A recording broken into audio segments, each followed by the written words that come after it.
Oi, gente, eu sou a Kathleen Rocha e hoje nós vamos para o capítulo 30 do livro de Provérbios. Então acompanhe aqui comigo.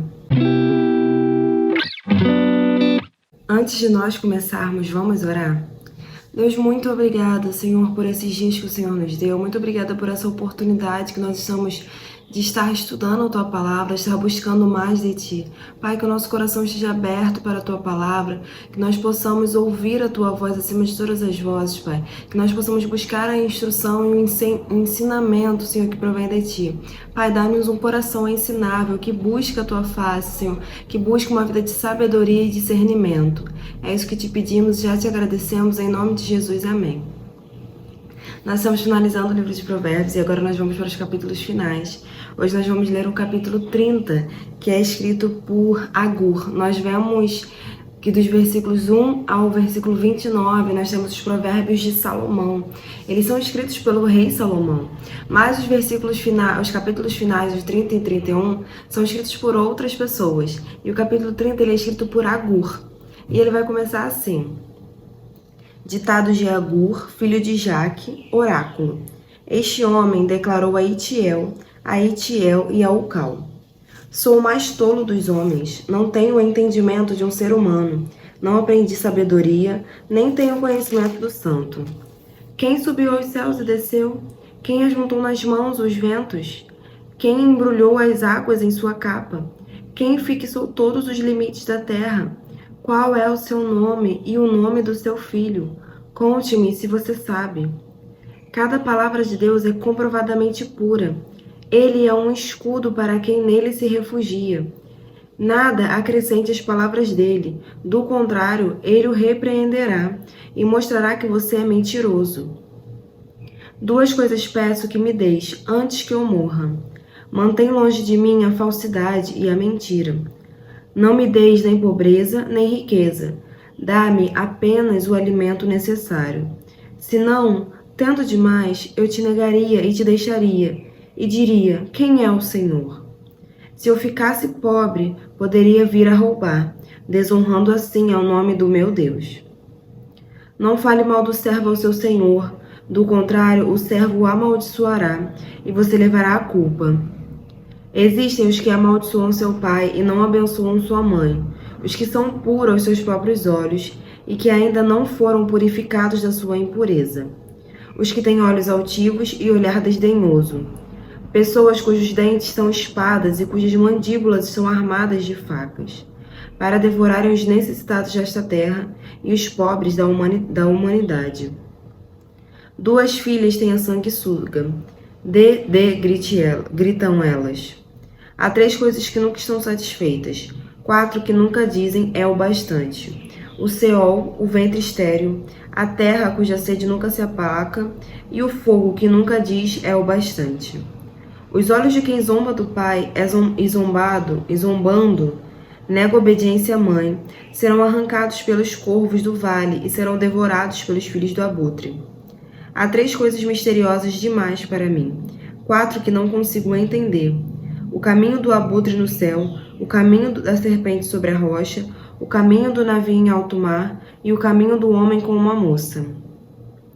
Este é o caminho da adúltera. Ela come e limpa a boca e diz: não fiz nada de errado. Três coisas fazem tremer a terra, e quatro ela não pode suportar: o escravo que se torna rei, o insensato farto de comida, a mulher desprezada que por fim se casa, e a escrava que toma o lugar de sua senhora. Quatro seres da terra são pequenos e, no entanto, muito sábios. As formigas, criaturas de pouca força, contudo armazenam sua comida no verão. Os coelhos, criaturas sem nenhum poder, contudo habitam nos penhascos. Os gafanhotos que não têm rei, contudo avançam junto em fileiras. A lagartixa, que se pode apanhar com as mãos, contudo encontra-se nos palácios dos reis. Há três seres de andar elegante, quatro que se movem com um passo garboso: o leão, que é poderoso entre os animais e não foge de ninguém, o galo de andar altivo, o bode e o rei à frente do seu exército. Se você agiu como tolo e exaltou-se a si mesmo, ou se planejou mal, tape a boca com a mão. Pois assim como bater o leite produz manteiga, e assim como torcer o nariz produz sangue, também suscitar a raiva produz contenda. E aí a gente vê aqui, né? Lá do versículo 1 ao versículo 4, que ele fala: este ditado de Agur, este homem declarou: sou o mais tolo dos homens, não tenho entendimento de um ser humano, não aprendi sabedoria, nem tenho conhecimento do santo. Quem subiu aos céus, quem desceu, ele trazendo esse questionamento, né, de quem fez tais coisas, mostrando aqui ele traz, né, um entendimento da sua pequenez, da sua limitação diante da grandeza do Criador, diante da grandeza de Deus. E aí nos versículos 5 e 6 ele vai falar: cada palavra de Deus é comprovadamente pura, ele é um escudo para quem nele se refugia. Nada acrescenta as palavras dele, do contrário, ele o repreenderá. Falando, né, da verdade que é a palavra de Deus, que ela é pura, ela não precisa que nada seja acrescentado, nós não devemos acrescentar nada. Quem somos nós, na verdade, para querer acrescentar qualquer coisa à palavra de Deus? E ela diz, ela é um escudo, não acrescente nada às palavras, e ela é comprovadamente pura. Ela não precisa que nada se acrescente para que ela seja verdadeira. Lá nos versículos 7 ao 9 nós vamos ver: duas coisas peço que me deis antes que eu morra. Mantém longe de mim a falsidade e a mentira, não me dê pobreza nem riqueza, dê-me apenas o alimento necessário. E aí ele fala, né, citando demais eu te negaria, Senhor, citando pouco eu acabaria roubando. Aqui ele nos mostra um autoconhecimento, um coração derramado diante do Senhor, mostrando as verdades do coração, né? Ele poderia tentar maquiar, falar assim, não, Senhor, me dê bênçãos, me dê riquezas. Mas se o Senhor me der riquezas, eu vou negar o Senhor, porque eu vou me deixar levar por esse dinheiro. E se eu ficar pobre demais, eu acabaria roubando, eu não teria domínio próprio a ponto de não cometer crimes, de não fazer algo que era errado em favor da minha pobreza. Assim como se eu fosse rico, eu acabaria me esquecendo de ti, Senhor, e voltando os meus olhos apenas para o meu financeiro, acreditando que o meu poder estava nas minhas riquezas. Né? Eu acho essa parte, assim, sinceramente maravilhosa, porque é incrível como este homem, ele tinha um autoconhecimento, ele conhecia o coração dele a ponto de colocar diante do Senhor isso. Essa é a verdade do meu coração. Não tentar maquiar, apesar de saber que o Senhor conhece os corações, conhece o que a gente não sabe, o que a gente tenta não mostrar. O Senhor conhece, né? Lá dos versículos 11 ao 14 vai dizer, né, existem os que amaldiçoam seu pai e não abençoam sua mãe, os que são puros aos seus próprios olhos e que ainda não foram purificados da sua impureza. Tem olhos altivos, olhar desdenhoso, dentes são espadas e mandíbulas são armadas de facas. Devoram as necessidades da terra e os pobres da humanidade.